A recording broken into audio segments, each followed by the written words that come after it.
Let's wrap our coverage of the Fox News Laura Ingraham Trump town hall with some unbelievable clips from the second night. Last night, they split this thing into two parts, and it is just yet another reminder of the degree to which Laura Ingraham willingly debases and humiliates herself. Some of these are tough to watch. Let's start with the first one.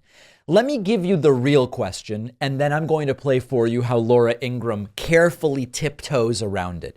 The real question to Trump about Melania is, she's been MIA for years and seems to want nothing to do with you, never mind the campaign. What's going on? Instead, Laura Ingraham says, so many people love Melania. Might we see her? It's the biggest cop-out question when we all know what the real question is here. This question I'm asked a lot, that Jill Biden is everywhere. She's campaigning. Yeah, other people want to know the answer to this. Not me, of course. Everywhere for Joe Biden, and she did in 2020. Will we see more of your secret weapon? Yeah. For those of us who know your wife, Melania, will we see more of her this time around? Given her ability to speak so many languages, he was so wonderful with children and everyone. And I think a lot of. By the way, she speaks many languages and she's good with children. Honestly, I don't even know how that helps win the Republican vote. I genuinely don't even understand that. People here want to see more of her. They love her. I'll tell you. Will we? So, and you know her. She's a very brilliant person. She speaks many languages, the whole thing. The whole thing she does. She speaks all the languages.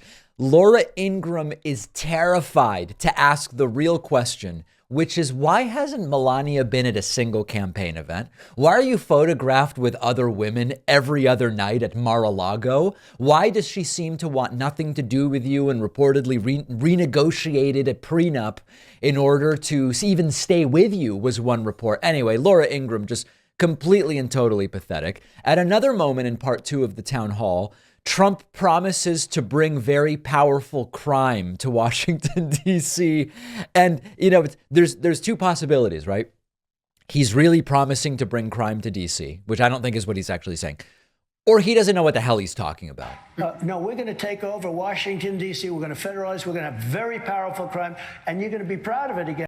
We are going to be so proud of the powerful crime that Trump is going to bring to Washington, D.C. Laura Ingraham at another moment asks Donald Trump, do you pray regularly? Trump pauses and then says, I pray. Let me interpret this one for you in a moment. Do you pray regularly? I pray. I pray.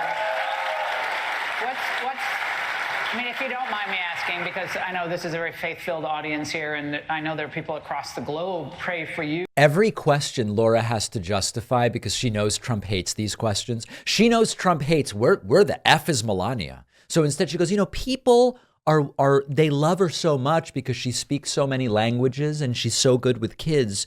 People are just wondering, I ask about prayer only because we're in South Carolina and it's the people. She's scared on every one of these questions because Trump hates these questions. And your safety, they're worried about your safety. No, they are. Yeah. Now, after Laura Ingraham brings up that people are worried about Trump, Trump says he's worried about the people of South Carolina. And listen to the proverbial bomb that he drops here about bombs. If you don't mind me asking, because I know this is a very faith-filled audience here, and I know there are people across the globe pray for you and your safety. They're worried about your safety. No, they are. And they want. Do you feel that? Do you feel the power of that? I do, but can I be honest? I worry about their safety too. These people, everybody in this room is in great danger right now. We have a nuclear weapon that if you hit New York, South Carolina is going to be gone too. What? What is so there's two possibilities, okay? New York City they're in Greenville, South Carolina. New York City to Greenville, South Carolina, 740 miles or so. There is no weapon that is public that would have a 700-mile blast radius. And remember, if the radius goes south 700 miles to South Carolina, it also goes north 700 miles. So the implied size of this thing is a radius 1,400 miles wide. That's what Trump is talking about. There's no known weapon like that. So either Trump is lying again, he's confused or cognitively struggling, or he just revealed some kind of classified information on public television. I mean, it's one of these three possibilities, and I don't know which it is.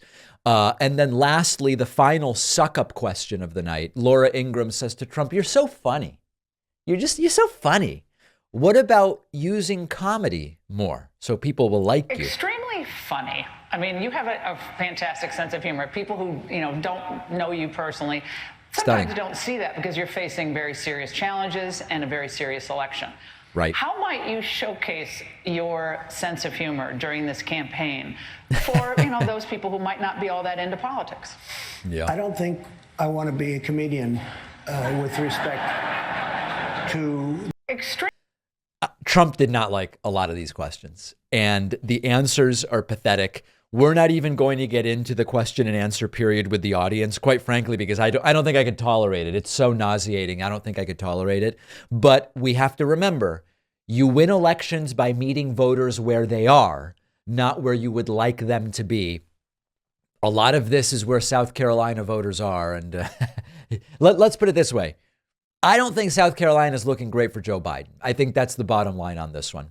One of our sponsors today is Deal Dash. Deal Dash buys brand new surplus items from stores and warehouses for cheap and sells them to you for cheap. And you can get some really great deals. For example, bidders have gotten PlayStation 5s for just $38.94. Here's how it works. You buy a pack of bids, let's say $30 for 400 bids, and you bid on the items. Every auction starts at $0. There's no minimum. Each bid increases the price by a penny. If no one bids, only 10 seconds after you bid, you win the auction. And this is the part that makes Deal Dash interesting and great. If you don't win the auction, you can still choose to buy the item for the listed price and get your bids back and use them on something else. Right now on Deal Dash, I'm bidding on this nice wintertime beanie that I'm planning to give my girlfriend as a gift. I think she'll love it. Am I right? Deal Dash has so much different excellent stuff. You'll find something you need there for sure. And when you go to dealdash.com/Pacman, you will get 100 free bids with your first bid pack purchase. Just use my promo code Pacman. The link is down below.